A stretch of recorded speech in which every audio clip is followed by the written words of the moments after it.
In this video, I'm giving you guys my top 3 exterior detailing tools and products that I would choose if I could only pick 3 as a professional. What's going on, guys? Luke here with Wilson Auto Detailing. The red Mini Cooper that you see me washing in my detail studio here is just a basic exterior detail, basic exterior wash. There's nothing complicated about this. The first tool that I want to highlight here, that as I'm thinking about boiling down things into just the simplest, most parts, for those of you who want to save money and focus on the stuff that really matters as professionals, I want to highlight the DI tank that I use. It is called the Pro 100 from Spotfree Water Systems. I keep it permanently hooked up to my pressure washer and hose inside of my detail studio. The reason why I want to highlight a Spotfree DI tank, a water system, is because as a detailer who has detailed for years as a mobile guy as well as a stationary guy, inside and outside in direct sun and basically in every climate you can imagine, I would say that a DI tank is what I would call a big domino, where yes, it is a bit of an investment if you're just starting your detailing business, $400, $500, $600 more or less, but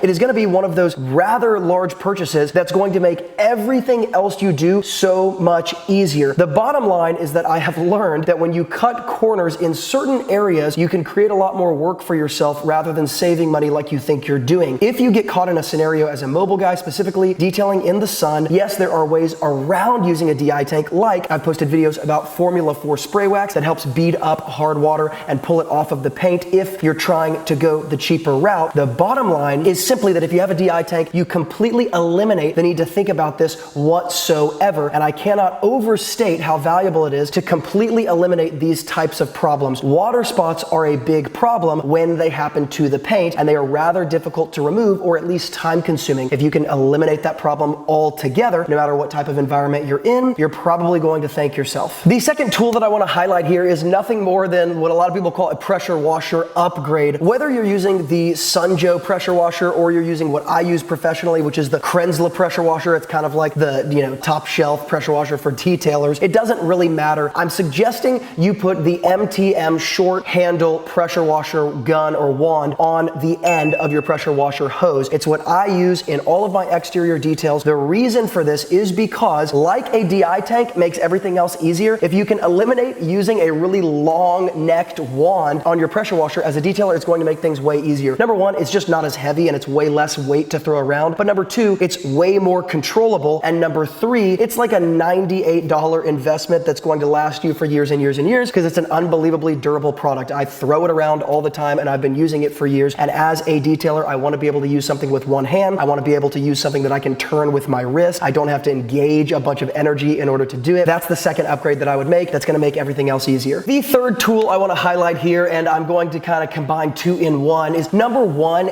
some sort of cordless blower. So I don't really care what company. I use the Milwaukee cordless, I think the battery is M18, cordless leaf blower. I've also changed out that long neck that normally comes with a leaf blower and actually put a stubby nozzle onto it. If you guys don't know what a stubby nozzle is, I will link it up in the YouTube description box below. It's basically a shorter version of that long-necked leaf blower tube that kind of comes on the end as an attachment that of course directs the air. Once again, kind of like shifting from a long-necked pressure washer wand to a short pressure washer gun. It serves the same purpose. It's way easier to throw around. You're way less likely to nick the paint. It's got a rubber seal on the end of it, so even if you do touch the paint, it's going to be insanely protected. In addition to that, because I'm talking about car drying, I would also have a set of waffle weave towels that I only reserve for something like glass or exterior drying that never get dirty. They never touch dirt. The reason for that is just because when you're trying to get streak-free glass, when you're trying to get streak-free paint, oftentimes if you're using a microfiber towel that's been used and washed and dried over and over again, you're going to get all kinds of problems. And without going into it, trust me, you want a set of specifically waffle weave towels that only ever dry water or touch glass. They don't get dirty. They're washed and dried separately, and they're kept separate from all other interior or exterior types of towels. It makes your life easier as a pro detailer because it keeps you from causing problems you otherwise would cause. There you go, guys. That's my top 3 suggestions for upgrading your exterior wash process and exterior detail process in general